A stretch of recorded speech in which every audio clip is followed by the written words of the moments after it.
Alors bonjour à tous, pour ceux qui nous découvrent sur cette vidéo, je m'appelle Lorraine Danet et je suis la cofondatrice de Capi Club. Capi, c'est un cercle privé d'investisseurs en immobilier qui permet aux particuliers de co-investir en club deal dans des opérations des plus grands professionnels de l'industrie immobilière. Alors aujourd'hui, on a la chance d'être accompagnés par deux avocates qui représentent un cabinet qui s'appelle Fairway Avocat. Nous avons Louise Abou et Chloé Tesson. On est sur cette vidéo pour vous expliquer le fonctionnement d'un club deal, comment on a structuré nos opérations. C'est un peu technique, la partie juridique. Donc, l'objectif aujourd'hui, c'est de vous expliquer tout le fonctionnement, les règles de gouvernance, de protection pour les investisseurs et les relations entre Capi et les structures d'investissement qui vont permettre aux investisseurs d'être regroupés au sein d'une même opération. Donc, je vais passer la main aujourd'hui à Louise et Chloé pour vous raconter déjà leur parcours, leur domaine d'expertise, et puis on partira dans les détails d'explication de comment fonctionne un club deal et évidemment ce qu'est un club deal, un modèle assez innovant pour investir. Alors, Louise, est-ce que tu peux nous parler de ton parcours, de ton domaine d'expertise? Tu nous accompagnes notamment sur la partie corporate de Capi. Et tu peux nous expliquer quel est ton parcours et ton rôle aujourd'hui d'accompagnement? Oui, bien sûr. Merci Lorraine. Alors moi, pour me présenter en quelques mots, donc je m'appelle Louise Abou, je suis avocate au sein du cabinet Fairway Avocat. Je suis avocate spécialisée en M&A, Private Equity et Venture Capital. Donc globalement, je travaille tant sur des opérations de M&A industrielles que sur des opérations de Private Equity au sein desquelles on accompagne des fonds d'investissement et des managers, que sur des opérations de levée de fonds et de Venture Capital. Notre spécificité chez Fairway, c'est que en tant qu'avocate en corporate, au sein de notre département, on va pouvoir travailler sur des sujets de club deal immobilier avec le département immobilier que Chloé vous présentera ensuite et le département fiscal. L'objectif chez Fairway, c'est de pouvoir accompagner nos clients sur toute la transaction, c'est-à-dire la mise en place de la structure et ensuite toute la réflexion corporate de mon côté sur la mise en place d'un bac d'associés pour gérer en réalité toutes les relations entre les différents investisseurs au sein du véhicule qu'on va créer. Concernant Capi, Capi, j'ai déjà eu l'occasion de vous accompagner dans le cadre de différentes levées de fonds, à la suite desquelles on a levé des fonds auprès d'investisseurs particuliers et professionnels par le type de certains mécanismes juridiques qui ont permis aujourd'hui à Capi d'avoir les fonds et de pouvoir lancer son activité. Et c'est là où on arrive aujourd'hui avec ce premier deal et ce premier lancement.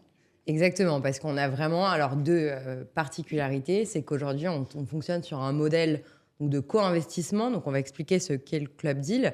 Mais vraiment, réellement, il y a des relations qui régissent des SPV. Donc, on va en parler, des véhicules dédiés pour les investisseurs. Et Capi, qui va aujourd'hui sélectionner des opérations immobilières avec d'autres partenaires co-investisseurs immobiliers. On va passer la main à Chloé Tesson. Merci d'être là Merci à toi. pour nous accompagner sur la partie immobilière. Aujourd'hui, c'est vraiment ta spécificité et ce que tu fais au sein du cabinet Fairway. Exactement. Est-ce que tu peux nous raconter ton Merci parcours? de nous recevoir. Moi, je découvre le projet grâce à Louise qui a bien voulu effectivement nous demander de l'accompagner sur les aspects immobiliers et régulatory qui viennent en complément des aspects corporate que Louise maîtrise parfaitement. J'ai été promue associée au sein du cabinet Fairway il y a quelques mois. J'y travaille depuis plus de 10 ans maintenant. J'interviens principalement dans le domaine des transactions immobilières. On fait tous un petit peu d'asset management puisque c'est un peu le sous-jacent dans un cabinet qui est positionné sur le secteur de l'industrie immobilière. Voilà, tout le cabinet qui travaille sur la partie immobilière sait gérer, sait traiter ce genre de sujet d'asset management. Mais l'équipe dans laquelle j'évolue depuis quelques années est plus spécialisée particulièrement en transactions immobilières, dans le cadre desquels on a mis en place un certain nombre de partenariats depuis que l'on travaille ensemble. On est 4 et on travaille particulièrement sur ces aspects-là. Dans ce contexte-là, effectivement, le Club Deal immobilier s'est imposé il y a quelques années. Donc, on a commencé à en mettre en place avec des investisseurs plus institutionnels et puis on a vu une évolution de ces Club Deals. On en parlera un tout petit peu plus tard dans le cadre de l'interview. Donc voilà, donc je suis ravie de pouvoir intervenir avec Louise. On est complémentaires sur ces sujets, quand bien même effectivement nous, dans le cadre des structurations, on connaît aussi les aspects corporate. C'est toujours important d'avoir un département plus spécialisé sur le sujet, de manière à pouvoir accompagner nos clients à la fois sur ces aspects corporate, contractuels, donc immobilier, mais au sens contractuel du terme, et également régulatory, puisque la réglementation à la matière a énormément évolué ces dernières années, et c'est un peu le nerf de la guerre dans la mise en place de ce type de club. Exactement, on va en parler. Alors, pour introduire le sujet du Club Deal immobilier, donc on en parle, c'est un sujet qui est en plein essor en ce moment. Il y a plusieurs acteurs qui développe et démocratise ce sujet-là. C'est ce qu'on fait chez Capi aussi. Est-ce que vous pourriez me donner une définition de ce qu'est un club deal ? Oui. Je pense que la majorité des gens qui vont nous regarder sur ce podcast connaissent la définition du club deal immobilier au sens large. Mais effectivement, le club deal, c'est un regroupement d'investisseurs au sein d'une structure, comme tu l'évoquais tout à l'heure, que l'on va créer spécifiquement pour chaque projet. Et dans ce contexte-là, le modèle est intéressant puisqu'il permet de mutualiser les risques et surtout d'ouvrir le capital d'une structure sur des projets qui peuvent être de plus grande envergure, tout en mutualisant, comme je l'ai indiqué, les risques entre les investisseurs. Voilà, donc c'est un modèle assez séduisant, et ce d'autant plus qu'aujourd'hui il est ouvert à des personnes comme vous et nous, et pas forcément à des professionnels de l'immobilier qui connaissent ça depuis un certain nombre d'années. Exactement, c'est une vraie évolution et qu'on amène aussi avec nous, notre modèle avec Capi, puisque aujourd'hui, des investisseurs particuliers peuvent investir des 1 000 €. Alors aujourd'hui, on est sur des tickets qui vont de 1 000 à plusieurs centaines de milliers d'euros par club deal. Historiquement, les club deals étaient plutôt réservés, on va dire, à des investisseurs professionnels ou alors pas institutionnels, mais en tout cas professionnels sur des tickets de plusieurs centaines de milliers d'euros. Aujourd'hui, grâce à la technologie notamment des plateformes, on est capable de gérer un plus grand nombre d'investisseurs et donc d'ouvrir l'accès au plus grand nombre à ce type de modèle. Est-ce que toi, tu as constaté une véritable évolution dans le marché sur ce modèle ? Clairement, j'ai constaté une évolution depuis, disons, 2019. Où c'est vrai que avant 2020, donc la période Covid qui a changé un certain nombre de choses dans l'intérêt que portent les investisseurs à certaines typologies d'actifs.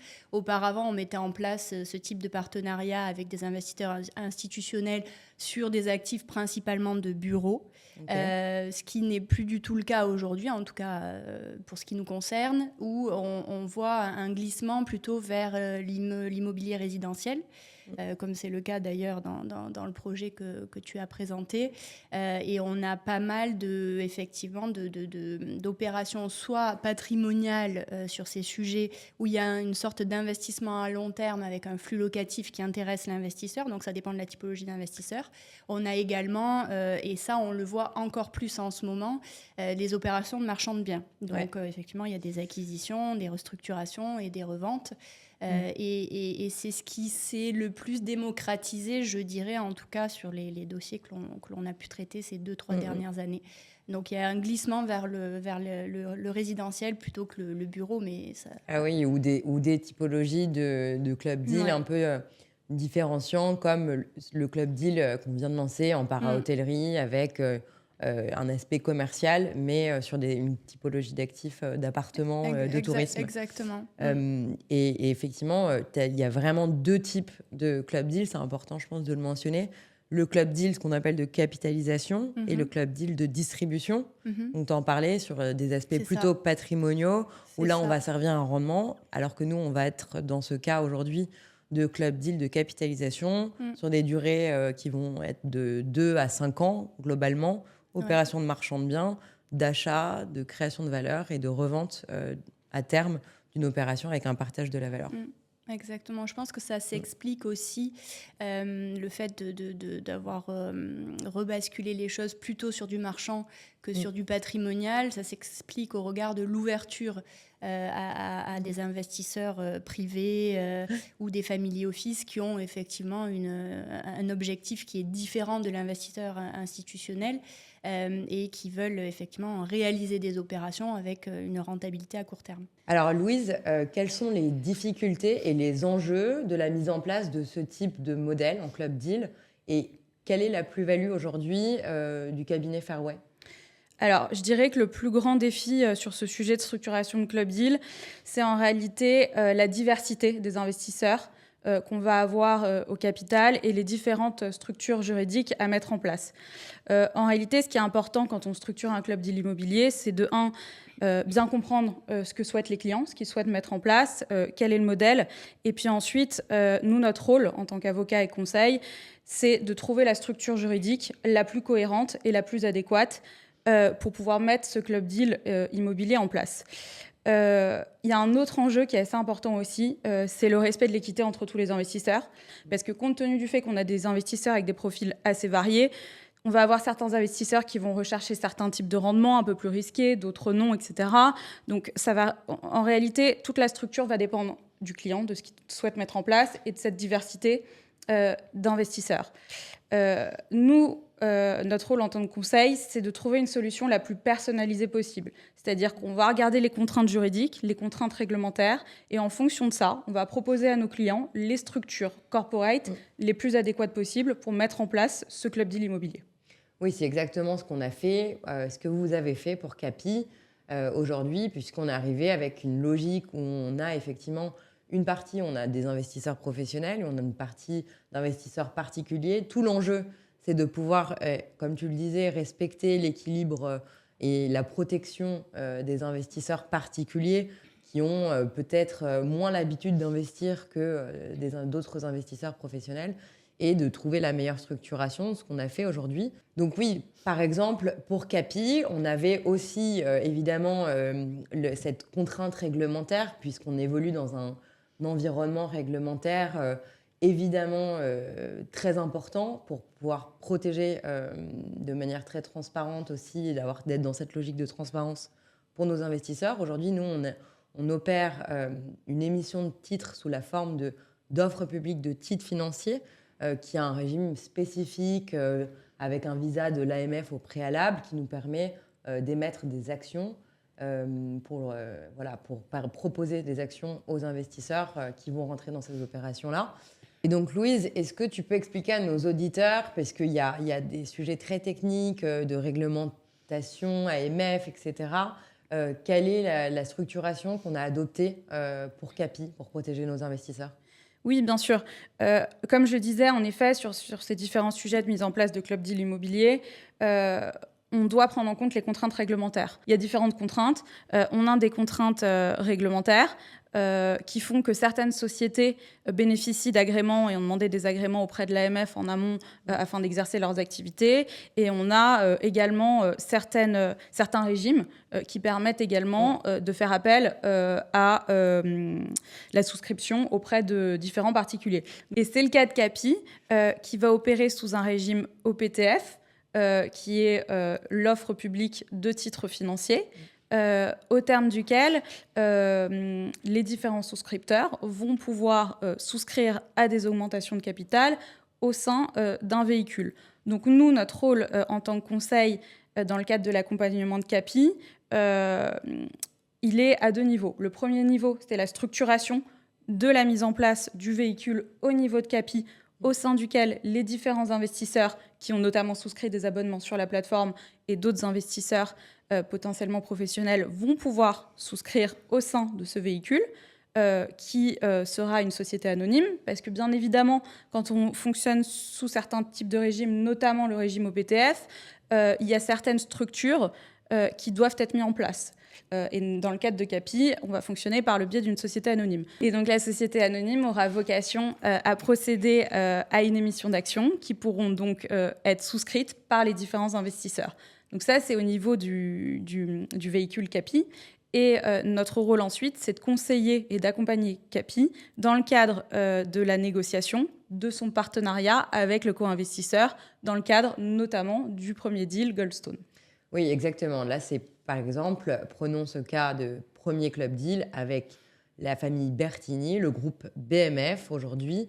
Donc, on a une opération en co-investissement, c'est-à-dire que BMF va investir de l'argent dans un véhicule, d'autres investisseurs privés vont investir de l'argent également dans le véhicule, et nous, on aura une enveloppe dédiée aux membres du club Capi qui vont être réunis au sein d'un même SPV, donc une société créée pour l'occasion, qui est un SPV Capi Goldstone. Donc voilà, pour vraiment bien expliquer en détail la structuration. Exactement. Et ce véhicule-là aura vocation ensuite à aller co-investir auprès du groupe Bertini dans le cadre du projet.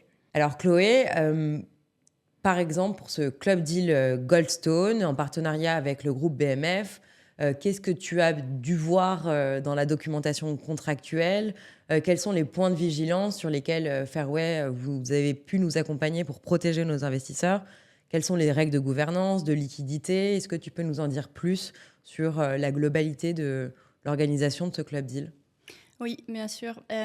Comme l'indiquait Louise, effectivement, dans ce club deal, il y a 2 niveaux de structuration. Donc, le niveau de structuration au niveau de Capi, avec son régime au PTF. Et puis, et là, notre rôle était également important, la structuration qui a été proposée, qui vous a été proposée en tant qu'investisseur par le groupe Bertini.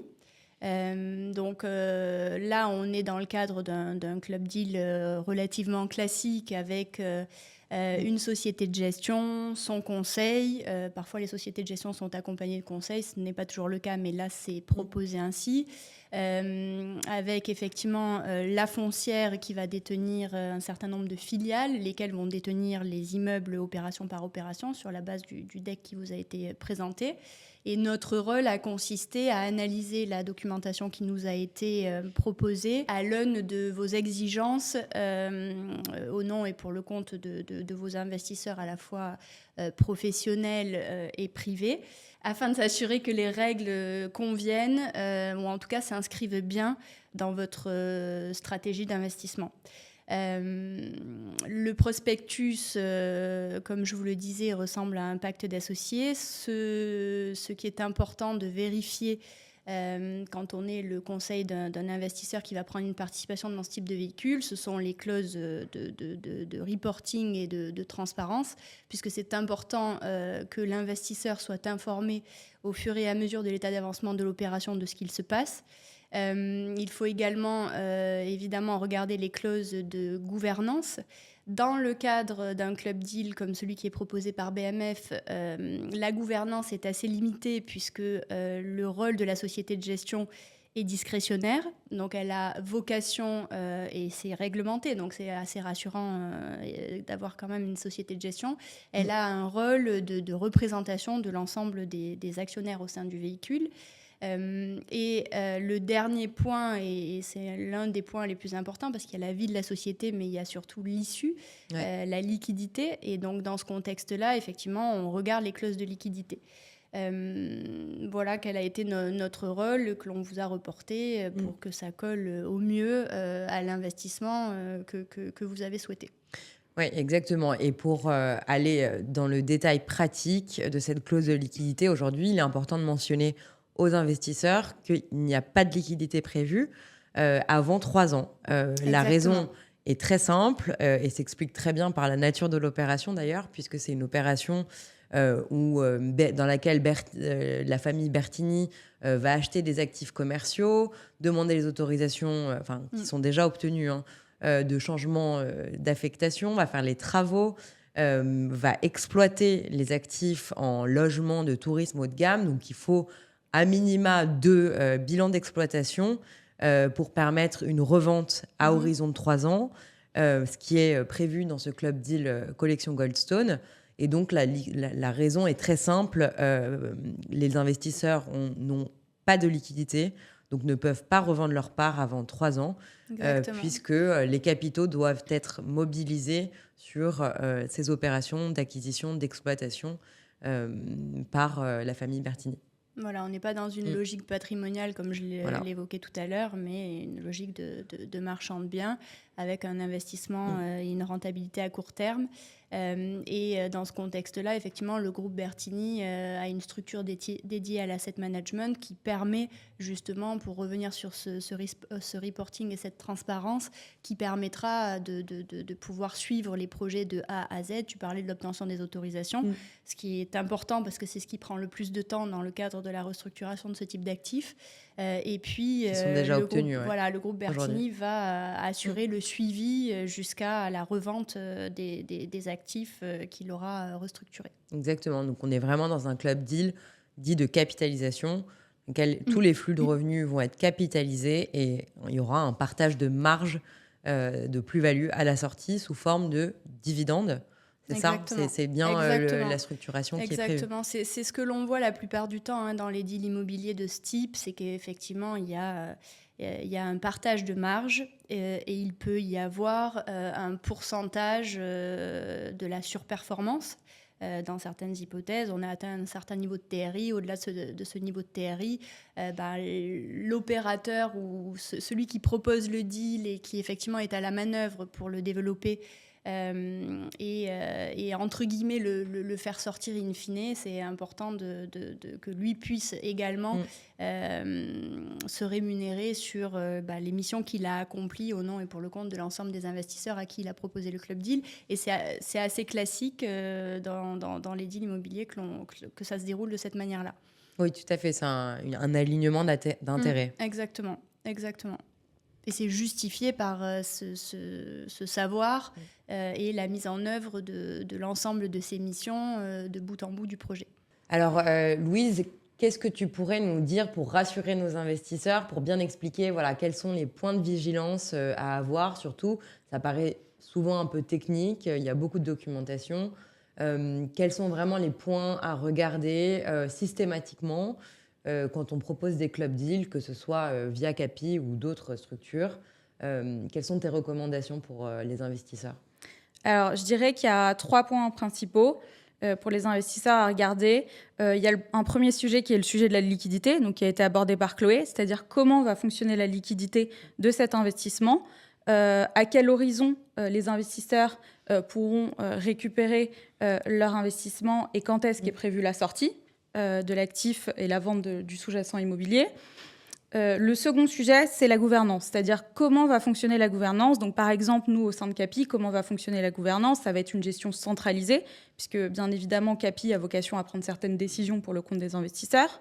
Donc, comment sera gérée la gouvernance? Tout ça, les investisseurs peuvent en avoir connaissance par le biais soit d'un pacte d'associés, soit tout simplement des statuts de la société qui vont gérer en réalité les relations entre les différents investisseurs, soit par le biais d'un document d'information ou d'un prospectus. Le troisième sujet important à regarder pour les investisseurs, c'est bien évidemment les informations qu'on va leur communiquer en termes de reporting. Donc, comment ils auront accès à l'information? Est-ce que, encore une fois, c'est par le biais de la plateforme? Est-ce que c'est par le biais d'une approbation des comptes? Parce que dans le cadre d'une approbation des comptes, les différents actionnaires ont vocation à recevoir de l'information sur l'activité de la société, la gestion de la société. Ou est-ce que c'est par le biais d'un reporting qui est mis en place au terme du prospectus ou du pacte d'associés? Et dernier sujet également important, c'est les frais de structure qui ont vocation à être impactés dans le cadre de ce club deal. Donc ça c'est les sujets principaux à regarder pour les différents investisseurs particuliers afin d'être bien informés avant de se lancer et d'investir dans un club deal immobilier. Oui, tout à fait. Le but, c'est effectivement d'opérer dans une logique de transparence. Capi va opérer les reporting pour le compte, évidemment, des investisseurs qui vont être co-investisseurs dans le même véhicule. Via la plateforme, il y a un ensemble documentaire qui est à disponibilité des investisseurs, des membres inscrits. Évidemment, tous les trimestres ou selon les opérations, chaque année, les investisseurs auront accès à l'évolution, évidemment, de tout ce qui s'est passé par Club Deal. Donc, on travaille main dans la main aujourd'hui avec, par exemple, le groupe BMF sur ce deal-là, de manière à pouvoir suivre de manière extrêmement transparente pour le compte de nos investisseurs le suivi de leur participation. Bon alors, merci beaucoup les filles. Vous êtes toutes les deux des plus grandes avocates reconnues dans vos domaines respectifs avec le cabinet Fairway. On est ravis d'être accompagnés extrêmement bien depuis plusieurs mois maintenant par vos services, par vous-même et le cabinet. Donc, je vous remercie beaucoup. Vous sécurisez à la fois effectivement le modèle, la structuration corporate, mais surtout les relations de Capi avec nos investisseurs. J'espère que cette vidéo aura permis de bien comprendre les tenants et les aboutissants de chaque club deal. Je sais que de toutes les manières, on va publier d'autres contenus pour aller dans les détails et on répondra évidemment à toutes les questions des investisseurs s'il y en a sur la partie juridique ou réglementaire. Donc merci à toutes les deux. Merci à toi. Merci à toi. C'était un plaisir de vous avoir sur le plateau. Et puis nos investisseurs peuvent s'adresser à vous par notre intermédiaire, évidemment, si besoin, et nos partenaires également, à qui je recommande vivement vos services. Merci à toi et merci beaucoup pour cette interview. Et puis, on a hâte de suivre la suite des aventures de Capi. Bah ouais, nous aussi. Merci Lorraine. Merci de nous avoir reçus.